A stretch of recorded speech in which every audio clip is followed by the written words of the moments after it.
Good morning students. आज मैं आप लोगों को फिजिक्स का फर्स्ट चैप्टर पढ़ाया जा रहा है। ठीक है, केमिस्ट्री पार्ट हमारा हो चुका है। अब फिजिक्स का पार्ट हम लोग स्टार्ट करेंगे। इसके बाद हम लोग बायोलॉजी का पार्ट स्टार्ट करेंगे। आपकी 10th की बुक में अगर मैं बताऊं स्टार्टिंग के जो 5 चैप्टर होते हैं, जो स्टार्टिंग के 5 चैप्टर ये कौन से पार्ट कहलाते हैं? केमिस्ट्री के पार्ट है। इसके बाद आपका जो चैप्टर नंबर 10, 11, 12, 13 और 14 ये किसके पार्ट हैं? ये है फिजिक्स के पार्ट। फिर आपके बचे हुए चैप्टर्स क्या है? बायोलॉजी के पार्ट। हम लोग फिजिक्स के इस पार्ट से स्टार्ट करते हैं। ठीक है, किसके बारे में पढ़ेंगे? Light, reflection and refraction. Light में दो प्रोसेस होते हैं, एक होता है रिफ्लेक्शन, दूसरी होती है रिफ्रैक्शन। रिफ्लेक्शन क्या होता है? रिफ्लेक्शन मतलब होता है कोई लाइट आए और बाउंस हो जाए। मान लो एक ये सरफेस है, कोई लाइट आए और उसी सरफेस में बाउंस हो जाए, इसमें आए और इसमें बाउंस हो जाए, मतलब जो प्लेन है वो सेम है। ऐसा नहीं कि यहाँ आए और यहाँ रिफ्लेक्ट, नहीं, इसी सरफेस में गिरे और वहीं बाउंस में रिफ्लेक्ट हो जाए। बस सुन गई। अब जिस एंगल से आती है लाइट, जिस एंगल से आएगी उसी एंगल पे रिफ्लेक्ट होगी। ऐसा नहीं कि एंगल ऑफ इंसिडेंस, मतलब जिस एंगल से लाइट गिरती है सरफेस पे वो कहलाता है क्या? Angle of incidence. और जिस एंगल से लाइट रिफ्लेक्ट होती है वो कहलाता है एंगल ऑफ रिफ्लेक्शन। अब देखिएगा आप लोग ध्यान से, जिस एंगल पे आएगी उसी एंगल पे जाएगी लाइट। जिस एंगल से लाइट गिर रही है इस प्लेन पे, उसी एंगल पे लाइट रिफ्लेक्ट होगी उस प्लेन से। ऐसा नहीं होगा कि आई कभी छोटा हो कभी बड़ा हो आर से, कभी भी नहीं। आई और आर हमेशा बड़ा होगा। Means angle of incidence is equal to angle of reflection. Always की बात हो रही है, ठीक। अब रिफ्लेक्शन के दो लॉ होते हैं। रिफ्लेक्शन ऑफ लाइट में दो लॉ होते हैं, दोनों लॉ बताता हूं मैं आपको। पहला लॉ क्या होता है? एंगल ऑफ रिफ्लेक्शन या angle of incidence is equal to the angle of reflection. देखो, angle of incidence is equal to angle of reflection. Angle of reflection, तो लोग रिफ्लेक्शन की बात केवल करेंगे, ठीक है। एंगल ऑफ इंसिडेंस, जिस एंगल से लाइट आ रही है वो एंगल किसके बराबर होगा? एंगल ऑफ रिफ्लेक्शन, जिस एंगल से रिफ्लेक्ट हो रही है। दोनों एंगल क्या होंगे? बराबर होंगे। बात समझ में आई? Angle of incidence is equal to the angle of reflection, यही उसका पहला लॉ है। दो लॉ होते हैं। पहला लॉ क्या हो गया? Law of reflection. टॉपिक के नाम क्या बोल दो हम लोग? इसको बोल देते हैं लॉ ऑफ रिफ्लेक्शन है। तो पहला लॉ क्या था? Angle of incidence is equal to the angle of reflection. दूसरा लॉ क्या है? Incident ray, the normal to the mirror at the point of incidence and reflected ray. तो क्या क्या है? इंसिडेंट रे, दूसरा है incident ray, the normal to the incident, sorry, the normal to the mirror of, the normal to the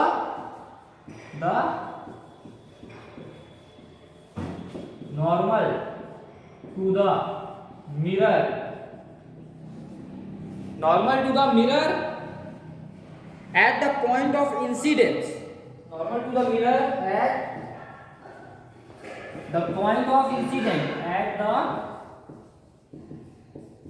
point of incidence,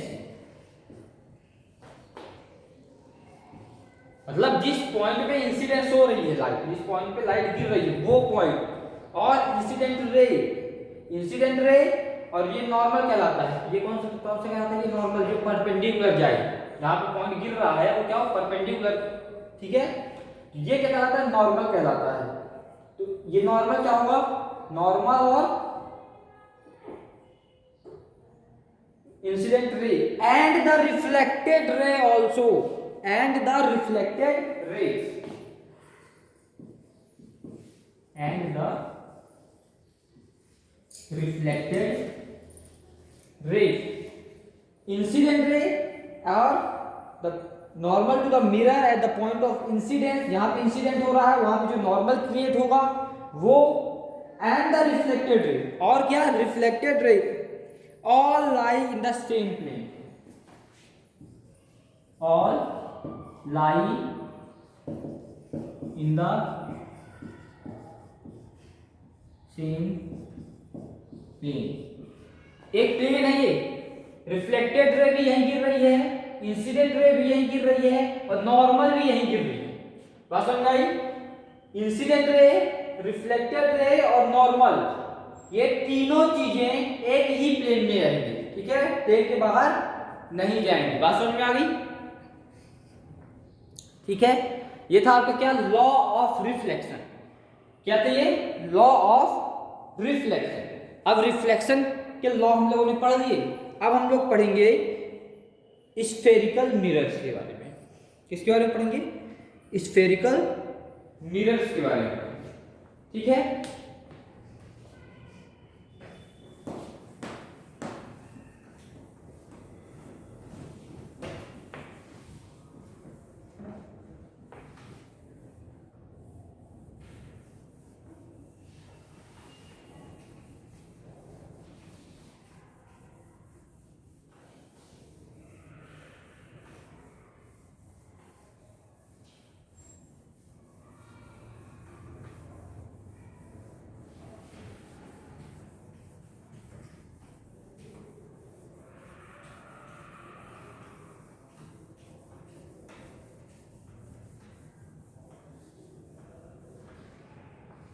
तो नाम भी मीडिया लगता है, तो नाम को लिख देते हैं, एंड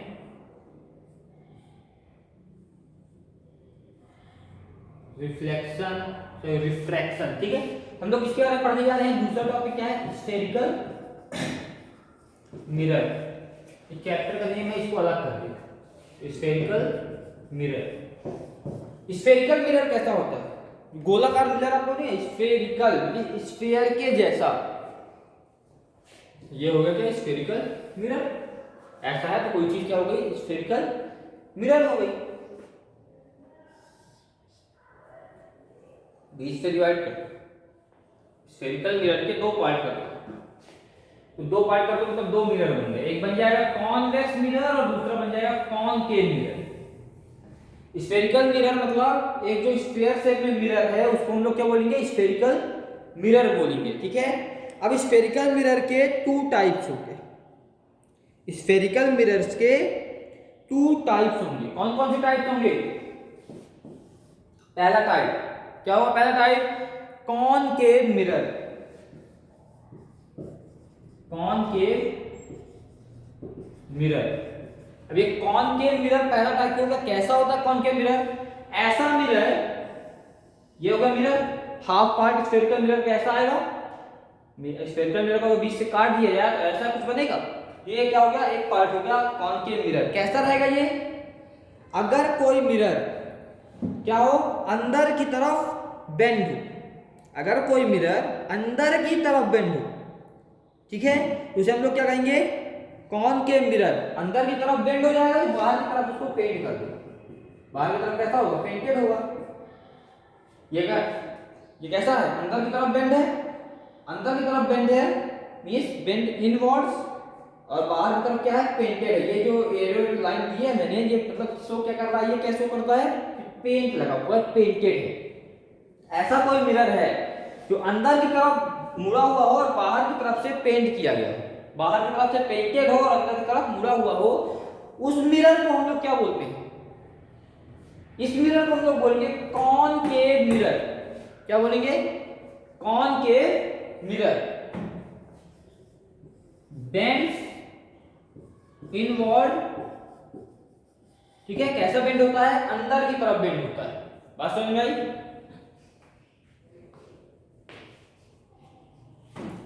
दूसरा हम लोग देखते हैं क्या? Convex mirror. क्या ले लें?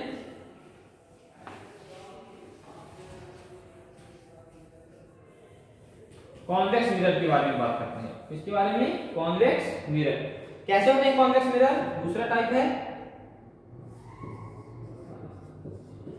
Convex mirror. ऐसे मिरर जो बाहर की तरफ मुड़े हुए हो, तो बाहर की तरफ कैसे मुड़ेगा? ऐसा मुड़ेगा बाहर की तरफ, ऐसे मिरर जो बाहर की तरफ मुड़े हुए हों और यहाँ पेंटेड कर दो, मतलब जिस तरफ मुड़े हुए हैं उसी तरफ पेंटेड भी है। ऐसे मिरर जो बाहर की तरफ मुड़े हुए हों और उसी तरफ क्या हो, पेंटेड हो। या हम ऐसा बोल सकते हैं, अगर कोई मिरर अंदर की तरफ से पेंटेड है और ऐसा मुड़ा हुआ है, जिस तरफ मुड़ा हुआ है उसी तरफ से पेंटेड है, तो हम क्या बोलेंगे ऐसे मिरर को, कॉन्वेक्स मिरर बोलेंगे। बेंड्स आउटवर्ड, कैसे मुड़ा हुआ होता है ये, बेंड आउटवर्ड, बाहर की तरफ मुड़ा हुआ होता है। नहीं समझ में आया तो एक बार आप ध्यान देना। ये है स्फेरिकल मिरर, इसको आधा काट लो, ठीक है। अगर कोई मिरर ऐसा मुड़ा हुआ है कि अंदर की तरफ क्या लाएगा, बाहर की तरफ से क्या है, पेंट है, मिरर है, तो भाई एक तरफ से पेंटेड होगा। इसी मिरर को अगर उल्टा कर दो, इसी मिरर को कैसे कर दो, उल्टा कर दो। जब उल्टा कर दोगे मतलब इसको बाहर की तरफ मोड़ दो, तो बाहर की तरफ मोड़ोगे तो ऐसा मुड़ जाएगा। अब पेंट कहां रहेगा, पेंट तो यही रहेगा ना, रहेगा। बाहर की तरफ इसको मोड़ दो तो पेंट तो ऐसा ही रहेगा और ये ऐसा हो जाएगा सेम, ठीक है। ऐसा है अगर तो उसे हम लोग बोलेंगे क्या, कॉनकेव मिरर। ऐसा है तो क्या बोलेंगे, कॉन्वेक्स मिरर। बात समझ में आ गई, दोनों मिरर्स के बारे में आपको समझ में आ गया होगा। अब हम लोग दोनों मिरर्स क्या करेंगे, थोड़ा सा इमेज कैसी बनती है इसके बारे में जानेंगे। कॉन्वेक्स मिरर और कॉनकेव मिरर्स के यूज क्या क्या होते हैं ये भी आप लोग थोड़ा सा जान लो, ठीक है।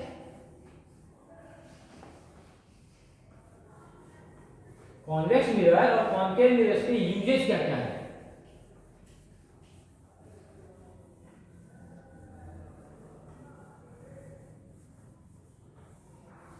ठीक है, क्या क्या यूजेस हो सकते हैं कॉन्वेक्स और कॉनकेव मिरर के।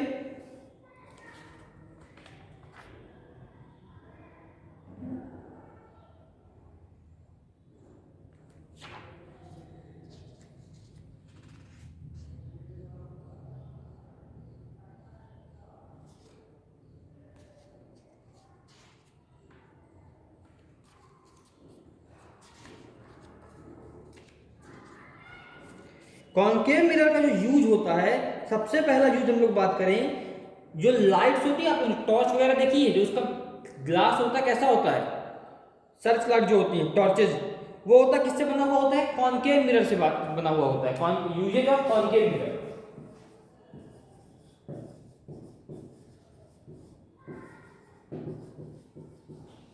क्या क्या यूज होते हैं, पहला टॉर्चेज में यूज किया जाता है। दूसरा हेडलैम्प, गाड़ियों का देखा है कैसा होता है, लाइट को फैलाता है थोड़ा सा, तो वो क्या है, किसके बारे में बता रहा है यार, हेडलाइट जो होती है गाड़ियों की हेडलाइट, वो किसकी बनी हुई होती हैं, वो कॉनकेव मिरर की बनी हुई होती हैं। किसकी बनी हुई होती हैं, कॉनकेव मिरर की बनी हुई होती हैं, ठीक है। व्हीकल्स हेडलाइट,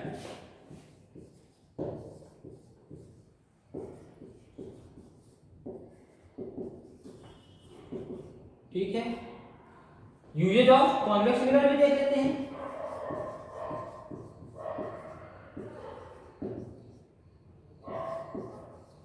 कहां कहां यूज होता है, पहला गाड़ियों का जो शीशा होता है, रियर मिरर, जो पीछे देखने वाला शीशा होता है गाड़ी का, रियर मिरर ऑफ या साइड मिरर ऑफ व्हीकल्स, पीछे देखने वाला जो शीशा होता है वो गाड़ियों में लगा हुआ होता है, वो किसका बना हुआ होता है, कॉन्वेक्स मिरर का बना हुआ होता है। किसका बना हुआ होता है, कॉन्वेक्स मिरर का बना हुआ होता है। और कॉन्वेक्स मिरर में जो चीजें दिखती हैं हमेशा उल्टी दिखती हैं। कॉन्वेक्स मिरर में कोई भी चीज आप देखोगे तो कैसी दिखेगी, उल्टा दिखेगी वो। जैसे एम्बुलेंस हमेशा आप लोगों ने देखा उल्टा लिखा हुआ होता है व्हीकल में, क्यों, ताकि आप गाड़ी के शीशा से एम्बुलेंस देखोगे तो सीधा आपको पढ़ने में आए कि क्या लिखा हुआ है, वो एम्बुलेंस लिखा हुआ है। ये यूजेज ऑफ कॉन्वेक्स मिरर और कॉनकेव मिरर का, ठीक है। नेक्स्ट अब हम लोग जो बात करेंगे, नेक्स्ट पार्ट हम लोग का रहेगा वो रहेगा क्या, डायग्राम्स कैसे बनते हैं या इमेज कैसे बनती है, किससे, स्फेरिकल मिरर्स में इमेजेस कैसी बनाई जाती हैं। तो सबसे पहले हम लोग कुछ रूल्स पढ़ लें, ठीक है। तो रूल्स क्या क्या पढ़ेंगे कि पोल, किसी मिरर में पोल्स क्या होते हैं, सेंटर क्या होता है, ये सब चीजें भी हमें पढ़नी है। तो इमेज फॉर्मेशन हम लोग नेक्स्ट पढ़ेंगे, ठीक है। पहले हम लोग पढ़ लेते हैं पोल्स वगैरह एक मिरर में कौन से पार्ट को कहा जाता है। सेंटर ऑफ कर्वेचर क्या होता है, फोकस क्या होता है।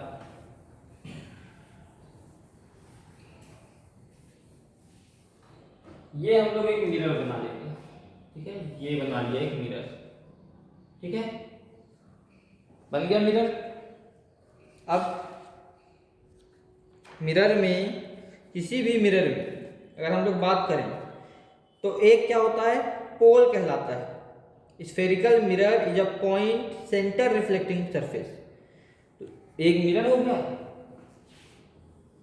ठीक है, यहां पे क्या होगा, पोल कहलाएगा। इस मिरर के जो सेंटर में होगा, जहां से रिफ्लेक्शन होता है, वो क्या कहलाता है, एक पोल कहलाएगा।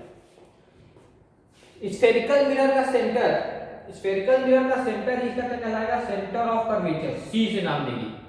पी का मतलब क्या होता है, पोल, सी का मतलब क्या होता है, centre of curvature, centre of curvature. Pole और सेंटर ऑफ कर्वेचर के बीच में एक पॉइंट होगा एफ, फोकस कहलाएगा।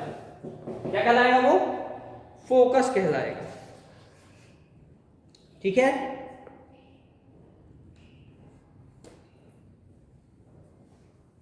नाम दे देते हैं इसको हम लोग फोकस। अब क्या क्या बचा, सेंटर ऑफ कर्वेचर भी हम लोगों ने देख लिया, पोल भी देख लिया और एफ पॉइंट भी देख लिया, मतलब फोकस भी देख लिया, ठीक।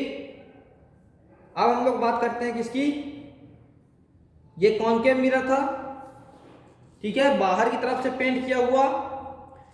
सेम इसी प्रकार से डायग्राम किसका बनता है, कॉन्वेक्स मिरर का भी बनता है, ठीक है। इसको उल्टा कर दोगे तो भी इसी प्रकार से इमेज आएगी। अब हम लोग कुछ रूल्स के बारे में पढ़ लेते हैं, कुछ रूल्स क्या होते हैं। अब ये क्या कहलाती है, ये लाइन क्या है, पैरेलल लाइन कहलाती है। किसके पैरेलल, प्रिंसिपल एक्सिस, क्या बोलते हैं इसे हम लोग, प्रिंसिपल एक्सिस। ये जो लाइन होती है सेंटर ऑफ कर्वेचर के थ्रू गुजरती है और मिरर को काटती है, ये लाइन कहलाती है क्या, प्रिंसिपल एक्सिस कहलाती है, प्रिंसिपल एक्सिस कहलाती है। कौन सी लाइन, ये जो लाइन जा रही है आपकी, ये लाइन जो है ये आपकी क्या कहलाती है, प्रिंसिपल एक्सिस। अगर कोई रे प्रिंसिपल एक्सिस के पैरेलल गई, अगर कोई रे प्रिंसिपल एक्सिस के पैरेलल जाती है तो कहां से कट करती है, फोकस से गुजरती हुई रिफ्लेक्ट होगी। कोई रे अगर प्रिंसिपल एक्सिस के पैरेलल जाती है, याद रखना, अगर कोई रे प्रिंसिपल एक्सिस के पैरेलल जाती है तो फोकस से गुजरती हुई आएगी, फोकस से गुजरती हुई आएगी, चाहे वो नीचे से जाए चाहे वो ऊपर से पैरेलल जाए, इससे कोई फर्क नहीं पड़ेगा कि वो ऊपर से पैरेलल जा रही है या नीचे से पैरेलल जा रही है, ठीक है। अगर कोई रे प्रिंसिपल एक्सिस के पैरेलल जाती है, चाहे वो नीचे से जाए चाहे ऊपर से जाए, कहां से गुजरेगी, वो फोकस से गुजरेगी। हम ऐसा ही बोल सकते हैं कि अगर कोई रे फोकस से गुजर रही है, अगर कोई रे फोकस से गुजर रही है तो प्रिंसिपल एक्सिस के पैरेलल जाएगी हमेशा, इसका जस्ट वाइस वर्सा। हमने क्या बोला, अगर कोई रे प्रिंसिपल एक्सिस के पैरेलल जा रही है, वो रे कहां से गुजरेगी, फोकस से होते हुए गुजरेगी, ठीक है। इसका जस्ट अपोजिट क्या हो जाएगा, अगर कोई रे फोकस से गुजरते हुए जा रही है तो प्रिंसिपल एक्सिस के पैरेलल जाएगी हमेशा, ठीक है। बात समझ में आई, ये दोनों चीज हमेशा याद रखना, ठीक।